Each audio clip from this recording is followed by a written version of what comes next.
नमस्कार, स्वागत आप सभी का YouTube channel knowledge TV Haryana. आज 10 मार्च मंगलवार सभी हरियाणा वासियों के लिए 15 बड़ी खबरें, घोषणा, आदेश, ऐलान। क्या है पूरी अपडेट, आइए देखते हैं। हरियाणा की हर छोटी से बड़ी योजना, घोषणा, आदेश, निर्णय, मौसम सभी की जानकारी के लिए चैनल को सब्सक्राइब जरूर कर लें। तो चलिए देखते हैं सभी हरियाणा वासियों के लिए 15 बड़ी खबरें, घोषणा, ऐलान। पहली बड़ी खबर, केंद्र सरकार ने घरेलू एलपीजी सिलेंडर की रिफिल बुकिंग के नियमों में बदलाव किया है। अब उपभोक्ता एक सिलेंडर डिलीवर होने के बाद दूसरा सिलेंडर 21 दिन के बजाय 25 दिन बाद ही बुक कर सकेंगे। सरकार का मानना है कि वेटिंग पीरियड को 25 दिन करने से बेवजह की बुकिंग पर लगाम लगेगी।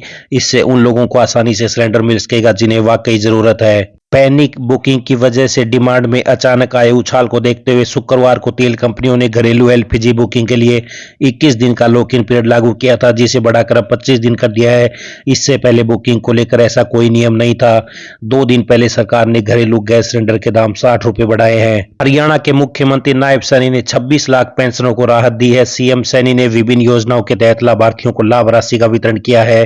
विभिन्न सामाजिक सुरक्षा पेंशन योजनाओं के तहत 842 करोड़ 92 लाख रुपए की राशि सीधे 26 लाख 12 हजार लाभार्थियों के खातों में डाली गई है।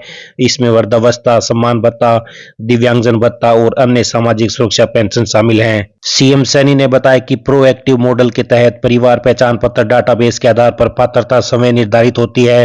प्रधानमंत्री फसल बीमा योजना के तहत खरीफ 2025 फसलों के लिए किसानों को बीमा क्लेम भी वितरित किए हैं। 1,67,460 किसानों के बैंक खातों में 711 करोड़ 69 लाख रुपए की बीमा राशि जारी की गई है। पिछले 11 सालों में किसानों को फसल के मुआवजा और प्रधानमंत्री फसल बीमा योजना के तहत अब तक 16,160 करोड़ रुपए की राशि दी गई है। सीएम सैनी ने बताया कि प्रदेश के लगभग 11,199 आढ़तियों को 56 करोड़ 97 लाख रुपए की राशि सीधे उनके बैंक खातों में डाली गई। निर्धारित दर के अनुसार खरीफ खरीद सीजन 2025-26 के दौरान आढ़तियों को कुल लगभग 239 करोड़ 28 लाख रुपए की राशि दी जा चुकी है।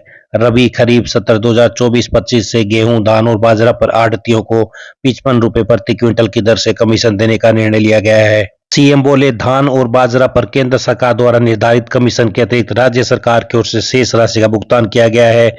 दयालु योजना के तहत 5,409 परिवारों को 205 करोड़ 42 लाख की आर्थिक सहायता पहुंचाई गई है। बात करते हैं मौसम की। हरियाणा में अधिकांश हिस्सों में दिन और रात का तापमान सामान्य से काफी अधिक दर्ज किया जा रहा है।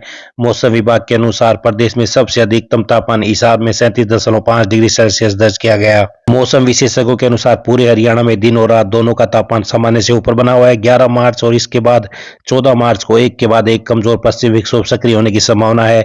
इनके प्रभाव से मार्च के पहले पखवाड़े में मौसम लगातार परिवर्तनशील बना रहेगा और बीच बीच में बादलों की आवाजाही देखने को मिल सकती है। हालांकि ये पश्चिमी विक्षोभ कमजोर रहने की संभावना है, इसलिए इनका प्रभाव मुख्य रूप से उत्तरी पर्वतीय क्षेत्रों तक ही सीमित रहेगा। हरियाणा में केवल बादलों की आवाजाही और कुछ स्थानों पर हल्की बूंदाबांदी की संभावना जताई जा रही है। ज्यादा बारिश के आसार फिलहाल नहीं है, जिससे तापमान में केवल हल्का उतार चढ़ाव देखने को मिल सकता है। मौसम विभाग के अनुसार मार्च के दूसरे पखवाड़े में मौसम में बड़ा बदलाव देखने को मिलेगा। 19 मार्च के आसपास और उसके बाद मध्यम श्रेणी के पश्चिमी विक्षोभ सक्रिय होने की संभावना है, जिससे हरियाणा, एनसीआर, दिल्ली में बारिश की गतिविधियां बढ़ सकती हैं और तापमान में गिरावट आने के आसार है। तो 19 मार्च को बदल सकता है मौसम। फरीदाबाद जिले के सेक्टर 11 स्थित हार्टरोन स्किल सेंटर में 11 मार्च को रोजगार मेले का आयोजन किया जाएगा। मेले में 10वीं 12वीं स्नातक और हार्टरोन से कंप्यूटर कोर्स कर चुके युवा भाग ले सकते हैं। रोजगार की तलाश कर रहे युवाओं को कंपनियों से सीधे जोड़ने के उद्देश्य से इस मेले का आयोजन किया जा रहा है। मंडल रोजगार अधिकारी ने बताया कि इस रोजगार मेले का मुख्य उद्देश्य युवाओं को एक ऐसा मंच उपलब्ध कराना है जहां वे सीधे कंपनियों के प्रतिनिधियों से मिलकर नौकरी के अवसरों के बारे में जानकारी प्राप्त कर सकेंगे। मेले में करीब 12 कंपनियां भाग लेंगी, जिनमें आईटी क्षेत्र और निजी क्षेत्र से जुड़ी कंपनियां शामिल होंगी। ये कंपनियां योग्य उम्मीदवारों का चयन कर उन्हें नौकरी के अवसर प्रदान करेंगी। उन्होंने बताया कि इस मेले में वे सभी युवा भाग ले सकते हैं जिन्होंने कंप्यूटर से संबंधित कोर्स पूरा कर लिया है और नौकरी की तलाश में है। इसके अलावा 10वीं 12वीं और स्नातक पास उम्मीदवार भी इसमें हिस्सा ले सकते हैं। तो सभी जरूरी दस्तावेज जैसे शैक्षणिक प्रमाण पत्र, Aadhaar card, passport size photo, biodata जरूर लेकर आएं। इससे मौके पर ही कंपनी द्वारा इंटरव्यू और अन्य आवश्यक औपचारिकताएं पूरी की जा सकेंगी। कांग्रेस ने सोमवार शाम को कांग्रेस विधायक दल की मीटिंग की। कांग्रेस विधायक दल की मीटिंग के नेता प्रतिपक्ष भूपेंद्र सिंह हुड्डा ने कहा कि राज्यसभा चुनाव का फैसला हो चुका है। राज्य में 2 राज्यसभा सीटों पर चुनाव है, जिनमें से एक कांग्रेस का उम्मीदवार जीतेगा और दूसरा बीजेपी का जीतेगा। बीजेपी के 2 उम्मीदवार हैं, वो खुद तय करें कि कौन से उम्मीदवार को जिताना है। क्रॉस वोटिंग के सवाल पर हुड्डा ने कहा कि हमारा एक विधायक भी कहीं नहीं जाएगा, ये सब मीडिया की बनाई चर्चा है। हरियाणा के महेंद्रगढ़ जिले की अटेली विधानसभा क्षेत्र के कनीना ब्लॉक के गांव खेड़ी में पॉलिटेक्निक कॉलेज स्थापित करने को मंजूरी मिल गई। यह मंजूरी हरियाणा के स्वास्थ्य मंत्री आरती सिंह राव के प्रयासों से मिली है। कॉलेज के निर्माण से क्षेत्र के युवाओं को तकनीकी शिक्षा के लिए अब दूर शहरों में नहीं जाना पड़ेगा। गांव खेड़ी में बनने वाला यह पॉलिटेक्निक कॉलेज आसपास के कई गांव के विद्यार्थियों के लिए वरदान साबित होगा। कॉलेज के शुरू होने से युवाओं को घर के पास ही तकनीकी शिक्षा प्राप्त करने का अवसर मिलेगा। इससे न केवल शिक्षा सुविधाओं में सुधार होगा, बल्कि क्षेत्र में कौशल विकास और रोजगार के नए अवसर भी सृजित होंगे।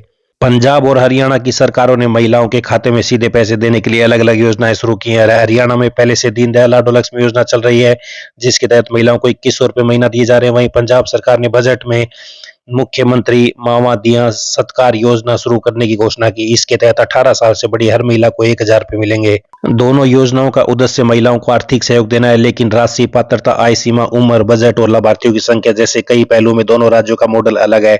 हरियाणा में पहले आय सीमा 1 लाख रुपए थी, इसे बजट में बढ़ाकर 1,80,000 रुपए तक किया गया है। यह 25 सितंबर 2026 से लागू होगी। वहीं पंजाब में आय को लेकर ऐसी कोई सख्त सीमा घोषित नहीं है। एक्सपर्ट मानते हैं कि पंजाब की आम आदमी पार्टी सरकार को अपनी योजना को हरियाणा भाजपा की योजना से बेहतर दिखाना था। अगले साल पंजाब में चुनाव भी है। आप सरकार की नजर महिला वोटरों पर है, जबकि हरियाणा में अभी चुनाव नहीं है। अधिकारी अब परिवार पहचान पत्र की शिकायतों को अधिक समय तक पेंडिंग नहीं रख सकेंगे। सरकार ने पेंडेंसी खत्म करने के लिए कोऑर्डिनेटर को मॉनिटरिंग की जिम्मेदारी सौंपी है, जिसकी रिपोर्ट सीधे मुख्यमंत्री को होगी। इसके लिए मुख्यमंत्री के चीफ सेक्रेटरी ने प्रदेश के सभी जिला उपायुक्तों को आदेश जारी किए हैं, जिसमें पेंडिंग शिकायतों का निर्धारित समय सीमा में समाधान करने के लिए एडीसी और सभी संबंधित अधिकारी कर्मचारियों को निर्देश देने के लिए कहा गया है। सभी की जिम्मेदारी होगी फिक्स। आइए अगली बड़ी घोषणा देखते हैं। हरियाणा के कई जिलों में सोमवार सुबह भूकंप के झटके महसूस किए गए। गुरुग्राम और रेवाड़ी में लोगों ने घरों में पंखे हिलते देखे, जिसके बाद घरों के बाहर आ गए। नेशनल सेंटर ऑफ सिस्मोलॉजी के अनुसार भूकंप का केंद्र रेवाड़ी रहा। भूकंप की तीव्रता 2.8 रही। भूकंप का केंद्र जमीन के अंदर 5 किलोमीटर था। सुबह 7:01 पर ये झटके महसूस किए गए थे। अमेरिकी, इजराइल और ईरान के कारण शेयर बाजार में 9 मार्च को बड़ी गिरावट रही। सेंसेक्स 1353 अंक गिरकर 77,566 के स्तर पर बंद हुआ। वहीं निफ्टी में भी 422 अंक की गिरावट रही। ये 24,028 पर बंद हुआ। कैंसर मरीजों के लिए जीवनदान साबित होने वाले डे केयर ऑनलाइन पोर्टल की कमी से जूझ रहे हैं। ट्रायल सफल होने के बावजूद अभी तक कैंसर अस्पतालों से डे केयर केंद्रों को नहीं जोड़ा गया। मरीजों को इन केंद्रों पर जाकर उपचार तो मिल रहा है, लेकिन पोर्टल पर उनकी उपचार की समरी नहीं है। तो प्रदेश में डे केयर केंद्रों को ऑनलाइन पोर्टल का इंतजार। ट्रायल सफल होने के बावजूद अभी तक नहीं बना मुख्य पोर्टल। तो ये सभी हरियाणा वासियों के लिए बड़ी खबरें, घोषणा, आदेश, ऐलान, पल पल की अपडेट मिलती रहेगी। चैनल को सब्सक्राइब जरूर कर ले। मिलते हैं अगली बड़ी घोषणाओं के साथ, तब तक के लिए बहुत बहुत धन्यवाद।